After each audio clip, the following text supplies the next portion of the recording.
Hello, my name is Twilan Combo. And my name is Ben Combo. Welcome to Relate. If you are watching this, don't be greedy, don't be shy. Share this with at least 3 people. You don't want to watch this alone. And also ensure that you subscribe so that each time that we drop a video, you'll be notified and you can enjoy that content with us, right? Yeah. And without further ado, we're going to go straight into today's episode. Let's go straight into it. Hello and welcome to We Relate. My name is Twilan Combo, and once again, my amazing co-host and husband, baby father, Ben Combo. Excited to be called all those names. Did you even like baby that? father? Did you like that intro? No, we appreciate all the amazing titles. Yes. Yes, sir. Come on. So, my lord. I'm a man of many titles. My king. Amen. Hallelujah. So, welcome to today's episode. Today's episode, we're going to try and distinguish the difference between compatibility and chemistry. Because sometimes people can confuse chemistry to be compatibility.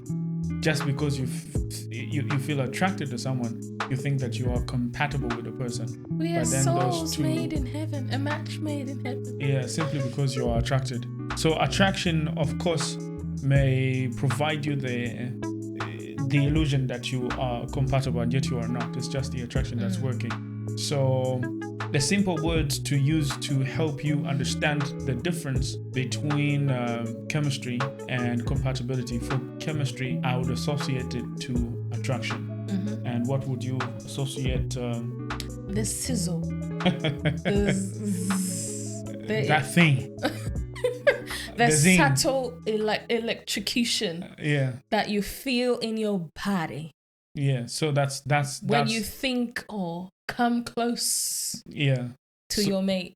So chemistry, all the chemicals in your body are all telling you yes. Yeah. But then that doesn't qualify that the person is compatible. Compatibility on the other side, we're really talking of alignment, which is a whole different case when it comes to relationship. Alignment is really talking about values, principles. Being equally yoked. Yes, all those things. Because where attraction exists, but compatibility is missing, eventually that attraction will die. Oh, say that again, Pastor. So where compatibility is missing, that attraction will die. Come on, because somebody. Let's look at it. You're very attracted to this person. You like the person with everything in you. You enjoy their time. You enjoy their company. Then you come to realize that there is no alignment in terms of principles. This person that you are so attracted to has got no values, no principles. They just do anything anyhow. Eventually, that attraction that you had for them will die. And that's why it's important to really distinguish the two and to be aware that in the beginning, don't just fall for the attraction, but also look at alignment more than the attraction. Yes, attraction is good. We're not saying that attraction is not good. You need to have a substantial amount of attraction to the person that you're going to get with, but that is not the glue. The glue is the compatibility, the values, the principles, the morals. Yes. Do you value things the same? Do you value the same things? Having a godly relationship, or to another person, they don't care as long as you're alive. And that may seem to be something that will not affect you, but eventually, as you pursue your relationship with God, the other person will be nonchalant. Then they'll just be living their life. What would you say and add to that? You have said quite a lot there. That is so amazing. And for a moment there, I am your audience. I have learned there's power in what you've just said about, where there's a lack of compatibility, that attraction dies. That is so powerful. I need that on my t-shirt. Have you ever been in a situation or relationship where, yes, the attraction is there, you like the person, you're very attracted to the person, but then when it comes to compatibility, the alignment is missing, and therefore eventually it leads to a fallout on attraction. Is that a question for me? Yes. I can't remember. I'm happily married. So I don't dwell We're in the talking about your past. marriage. We're just saying in the past because then I can't remember the past. I'm so well looked after, genuinely happily married that I got time to think about their exes for a reason. Yeah. And yeah. So I think it's for me. I think I've had those moments in the past where yes, attraction is there, but then the lack of alignment in values and principles and just viewpoints is different, and as a result, the attraction then is hampered because then the attraction by itself is not enough to go the long way. You need both. You need the attraction and the compatibility to ensure that both of you are working. Some I've seen some people that really look for the zing, that attraction first, and if that attraction is not there, they think that it's not worth pursuing. As in, they use it as a pre-qualifying thing to actually start a relationship. Like, I don't feel, the person might be, good person, right morals, right alignment, but then there's just no I actually spark. had a word of knowledge for one of my girls. I need to deliver it. Thank you for reminding me. Yesterday, they came to mind and I could hear the Holy Spirit saying, this person has a very close friend who they've written off as this is friend zone. But they need to open their eyes because there's a beautiful relationship and marriage that could actually come out of that if only they can not friend zone this person. So is the friend zoning as a result of maybe a lack of attraction and I don't know, that's a separate thing, but sometimes I feel like when you friend zone somebody, they don't even register on the radar of attraction. Like they don't exist in the same sentence, whereas if you register them on that, you probably have thought about them in that way, but because you guys are friends, you respect those boundaries. Whereas in this case, the word of knowledge I got is like, she doesn't even register the person. Like on both compatibility and attraction. Yeah, because it's just like, this is my body, but it's like, God's like, actually, there's something that could come out of that. And I don't know who the guy is, but obviously it's, but yeah, so I digress. Let's go back.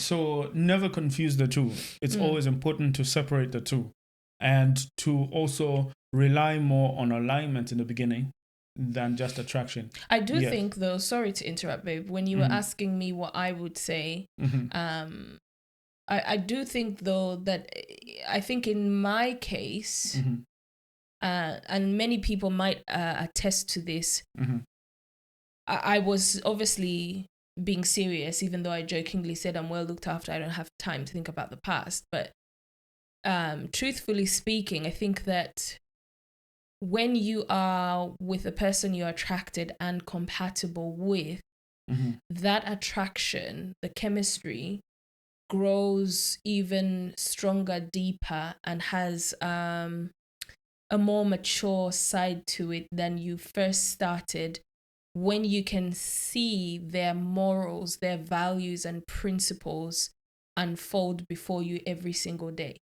So when you get to learn that this isn't a story or a facade, it's not made up, this is who this person is, and given the chance, they go by those same morals, and you I think there's a growth in attraction when you're like, oh, okay, wow, I knew this, but this is even more attractive. I find this person even more attractive because they continue to show up in the way that I know them to show up.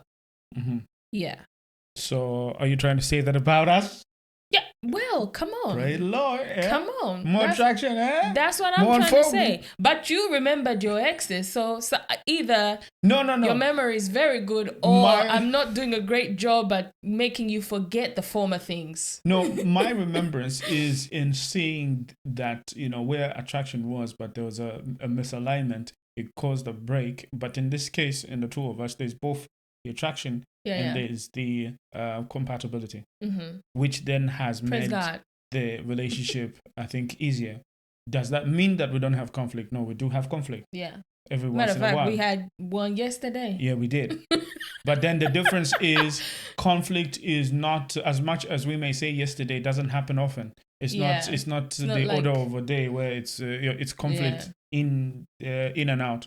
It's once in a while. Yeah. And also it's easier to get out of, because in other instances maybe the conflict would have lasted 1-2 weeks before people come down to get back to normal life. That's long. Yeah. So that's 2 weeks wasted. Yeah. So it's important instead to always, of enjoying so your what life. I actually wanted to say is from what you said is that compatibility preserves attraction. Oh, you're coming up with them, honey. Mm-hmm. High five, not low five. That was so good. So yeah, the alignment will preserve the attraction. Compatibility preserves attraction. Come on. Mm-hmm. So yeah, I'm attracted to you for the fact that you said that. So please don't confuse the two. Always separate them. It's important to be attracted to someone, but go beyond the attraction and look at the alignment. How well do you guys align? That's what determines the compatibility. So when I'm talking of compatibility, it's just basically, alignment. And the thing is, I think we've said it in the past that even if both of you are Christians, sometimes your values or how you see things could be completely different to an extent that it brings conflict and not brings appreciation. So it's important to also notice that. So simply because somebody is a Christian, they pray, we do this, doesn't mean that you are compatible. And there's nothing wrong with being incompatible. It means there's someone else that might be compatible with them. Honestly, it's a celebration. When you find out that the person you're seeing is not compatible with you or they're not compatible with you, I think there's a tendency to be so heartbroken and you cry. But actually, it's good because that's one less person out of 1 billion people that exist in the world to worry about. Like, okay, that's not gonna work, and let's keep it moving. It's easier now on this side of relationships than, and I don't think I would have said this on the other side, because it is painful to have to disconnect or detach from that one person who you maybe have emotionally connected with. You have so much chemistry, but then find out behind that emotional connection and chemistry, there isn't much substance, or there may be substance, but it's just not substance that you see for your future. And that's okay, because that could be somebody else's substance. And I think what even flashed in my mind as we're talking about compatibility is, like going in a shoe shop, and then you get fixated on the wrong size of shoe when there's a right size of shoe. So there's nothing wrong with the shoe. It just doesn't fit. It's not for your foot. No, it's not yours. It's for somebody else's foot. So don't force your foot in someone else's shoe. Come on. So look for your right size. Yeah. And your imagine, have you ever worn a shoe which is maybe slightly smaller than it? Yes. Eventually what happens? Not intentionally. I'm not one of those girls who will try and squeeze into a small but yes, I have, and it's very, very uncomfortable. And there were trainers, even worse, because the friction, it just caused unnecessary foot burn. Blisters, yes. Yep. Oh, I had blisters. So that's what you come out with. The moral of the story is if it doesn't fit, if it's not aligned, don't force it. You come out with blisters, you come out failing to walk, you come out injured. Yeah. They actually say if you this we shouldn't be laughing, but it's quite funny. Yeah. They say if you wear, it's not they say, I think there's scientific proof that if you actually wear the wrong size shoes, it deforms your foot, and especially if you're at the age where your bones are still growing. So prolonged use of the wrong size of shoes, and that also goes affects to say that even I can say that some of the traumas that we face in relationship early on deform our view of love. Oh, come on. Because you are not yet formed in love, so you don't even know what it is. and then you put yourself in the wrong, size of relationship, which then deforms you, and you have a deformed view of what love is, which you carry on even after the shoe is lost. Even after the shoe. And sometimes that deformation of how you perceive and see things with relationships can even start from your childhood. So it may not necessarily be even your choice of partners early on, but it could be the models that you've seen in front of you. Maybe, there was a lot of incompatibility in the home, or what was perceived as being compatible because, hey, I'm a go-getter, she's a go-getter. But that's not, it's good, but it's not what will, as you said, it's not the glue. There should be some substance beyond. So maybe let's touch on a little bit on when we say, compatibility preserves chemistry. What are some of the fundamental, what would be the top 3 things you would say are key to look for in terms of compatibility that may play a role in preserving that attraction later on? When it comes to it's I think it will go back to some of the things that we've said before. I think a clarity on your own values and principles, because then I think I've seen people who have a form of value system and principles, but because the person that they are attracted to doesn't hold those values and principles, they actually change their values and principles to suit the person. And then eventually, big mistake. People get lost. Even, on the celebrity side, we've seen people who, yes, they are attracted, and the other person introduces them to, to cocaine and all these other things. And eventually their life is affected. And, down the line, so many negative things end up coming up. So it's even possible that because you are attracted to someone, you can actually compromise your values, your alignment to suit the person. I remember actually once upon a time, God always speaks to me in dreams, very rarely visions, I would say. More now that I've grown older, like words of impression, it would just come boom. Like in the case of this girl saying, oh, I got a word of knowledge, but usually I'd get a dream. And there was this one time I was this in particular relationship, and I would always have dreams, and there were dreams of warning. So I remember confronting the person I was with. Are you sure there's nothing going on with this girl? No, we're just friends. You're insecure, la la la la la. But the dreams were so consistent, and I remember going to speak to my mentor at the time, and I still see her as my mentor anyway, and I remember saying, can you help me pray that God would stop talking to me in dreams? And Mommy P just laughed, and she said to me, wait, so you mean you want God to change how he speaks to you so that you can continue to have this relationship with this person who is uncomfortable with the way that, and it's not him who's uncomfortable. You've become uncomfortable with how God is speaking to you, because when you pray, he will tell you what it is. And I was like, oh, snap. But truthfully speaking, she was right. I knew it then. And just now, as you've mentioned it, it's come up that sometimes we change our values, and I thought I highlight that because that was my experience. You might be listening to this and you think, no, I wouldn't change my values going to cocaine when I never used to.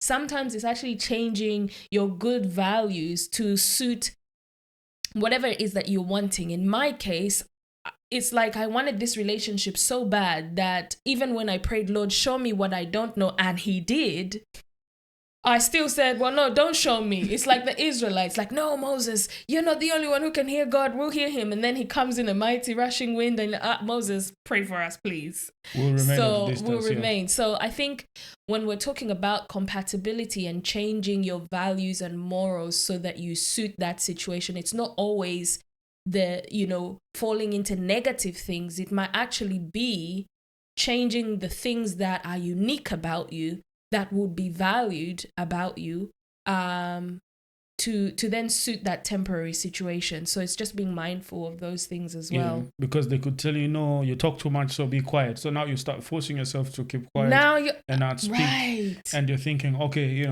because you have to make compromises in a relationship. And in the meantime, God has called you to start a program called Relate or a podcast. So you're going to need to be a speaker. So you see, and so those are some of the things that you do need to make sure when you're talking about compatibility and chemistry. We're laughing about them. We're thinking that they are so necessary right now. To be on, my husband has been called into ministry, and oftentimes I've not told him this, so listen up. Sometimes I think to myself, I never thought I would be a pastor's wife, but I'm now a pastor's wife. And a lot of the qualities I have and some of the things I've been through, I'm beginning to appreciate the journey, because I'm like, wow, maybe God knew all along and it was training for such a time as this.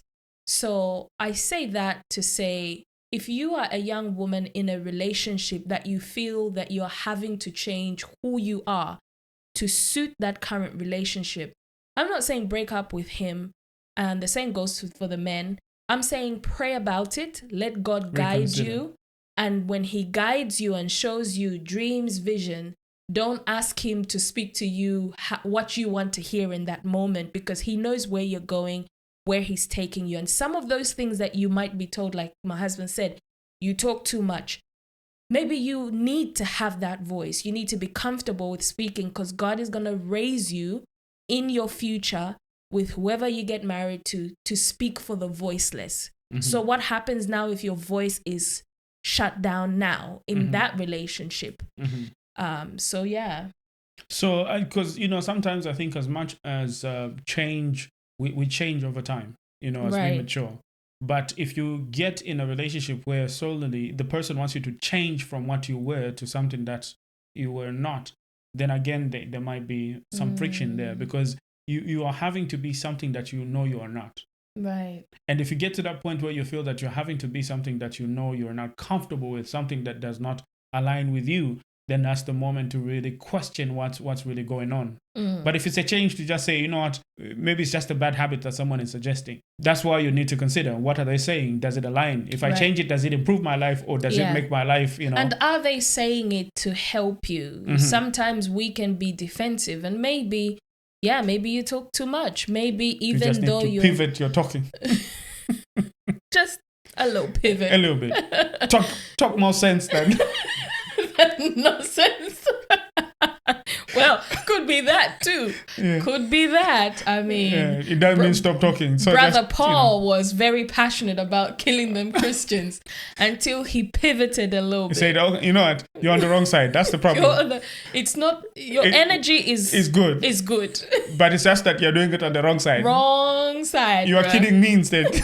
Why are you persecuting me? Like quite literally. That's what the question was. You're supposed to be on my side. I know you think you're fighting for my side, but you're on a different side. You're on a different side. Oh, so it's so funny. It's always important. But you see, and this is where it's important, because if you don't even understand your own alignment, how then do you know that someone is aligned to you?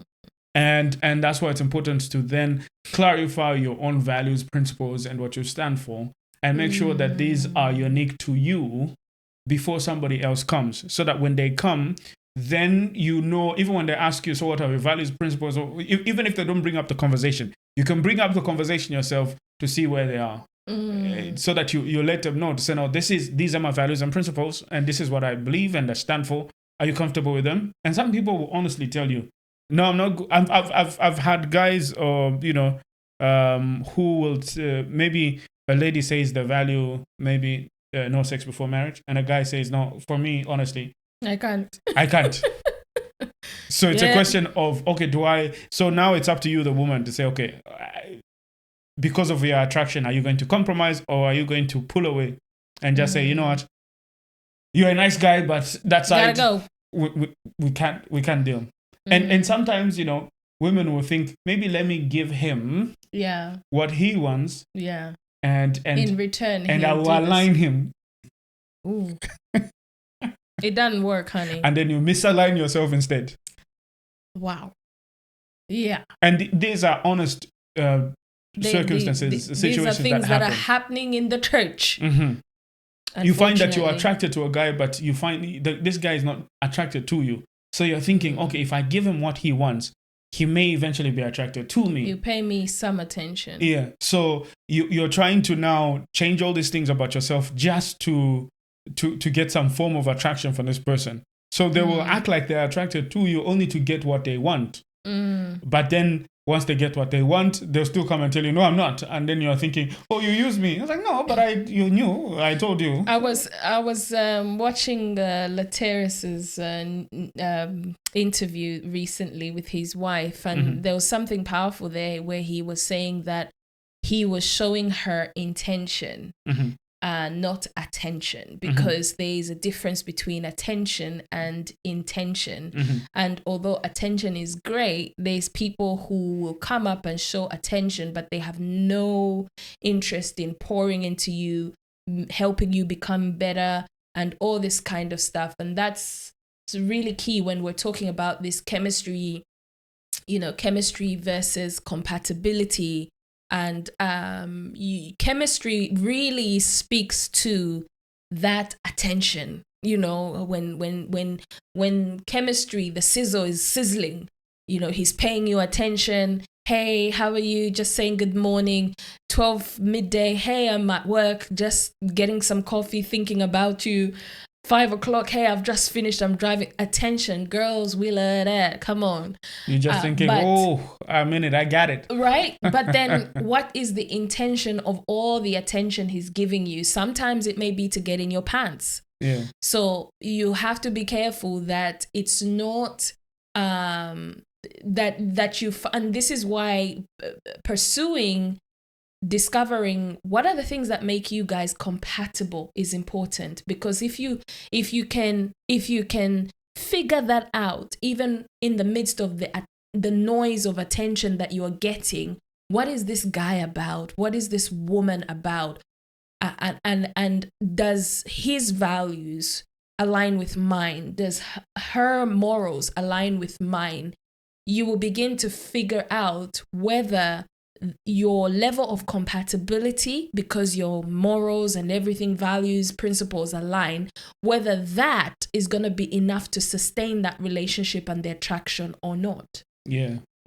No, that's very true. That's very true. And mainly, I think those are the key issues when it comes to chemistry and compatibility. And we've talked about chemistry being the attraction, and compatibility being alignment. Right. So ensure that those two are also aligned, and that the attraction and the alignment are both, side by side. You're not compromising your alignment for attraction. And attraction is also present in the relationship at the start, and not just how about the situation where there's alignment and no attraction? The attraction will come, honey. Will it? What if it never does? I think it would come. So I think it would come. It wouldn't be a powerful sizzle, but it would come if truly compatibility preserves attraction. But you will begin. It's there already. Yes. It's there already, and when it does come, if it wasn't there in the beginning, the fact that this person's morals, values, principles aligns with yours, and they keep showing up in that manner, I don't know which sane woman would turn that down, because women love security. If I wasn't attracted to you, but through our friendship, I learn you're a man of honor, eventually, one day, I'm going to start thinking, I've got something there. Okay. Yeah. But then would it be another, I'm just trying to push it further. So let's say you find a guy aligned, but then you're not attracted to him.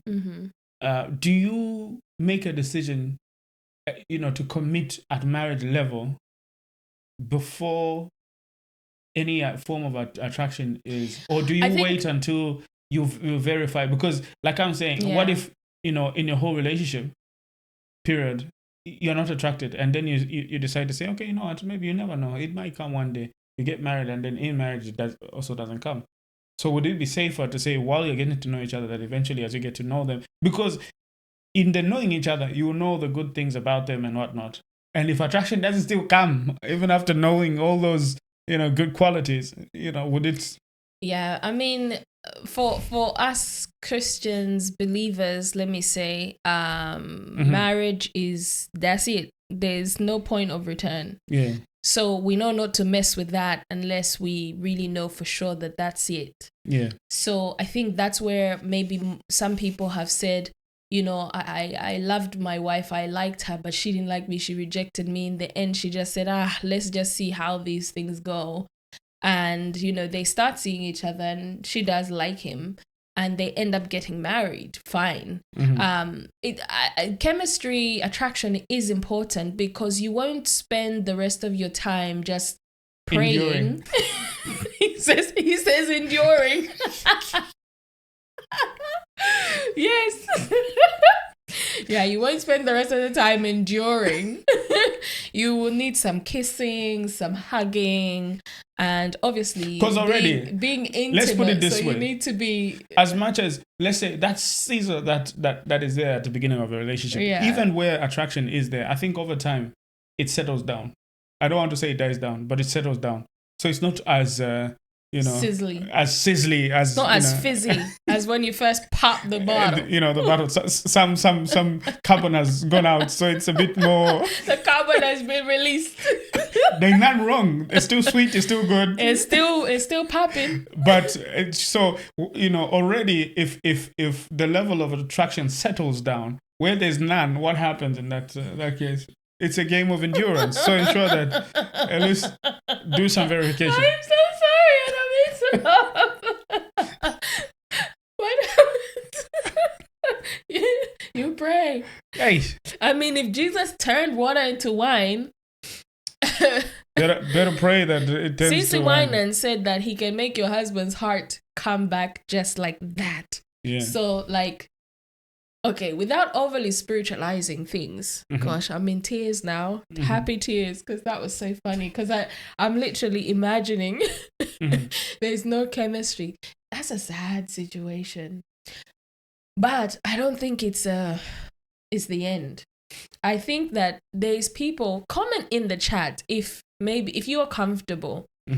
Because I've heard people give testimonies, or I wasn't initially attracted to my husband, or things like that, or I wasn't attracted to this woman, but she knew and she would be praying and blah, blah, and they got married, and slowly those emotions, the sizzle came through.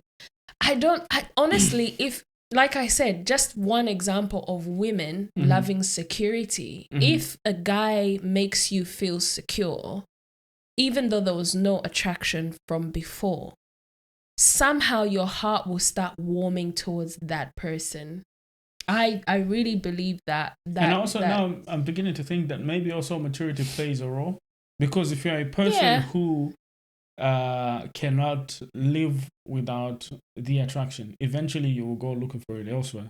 But then if your values and principles are strong, very true, you will be kept around the person, even if there's no flair or anything like that. You'll still be able to. I think that's why people will you are with this person because they make you feel safe, but then for your excitement needs, you go and get them elsewhere. You're drinking from other wells. Yeah. And then your well is just for... and the scripture says, drink from your own well. Yeah. So... if there's no water in your own well, that's a problem. So we need some... No, but at the end, I truly believe Jesus is the expert. He can do a lot with water. He can walk on it. He can turn it to wine. If you are genuine. But the truth of the matter is, let's just pray, because at the end of the day, even the woman at the well, at the point of meeting Jesus, she wasn't genuinely looking for water that she would thirst no more. She just happened to be in the right place, and she was offered it. She was pursued for it. So I do think that, again, she was after security. That's so like a woman. The moment she was catching the revelation, there's such a thing as water, so I don't have to come here every morning to fetch. Yeah. Give it to me. I don't know any woman who is sane that genuinely wants love. And when I say a sane woman, I don't mean to be disrespectful to anybody with any kind of... But I think love, pure love, wins you over. Yeah. All the time. 100%. And pure love doesn't have all these conditions, these overtones, emotional overtones, because I think maybe attraction itself is looking for something more physical than, which may not be a good thing to rely on.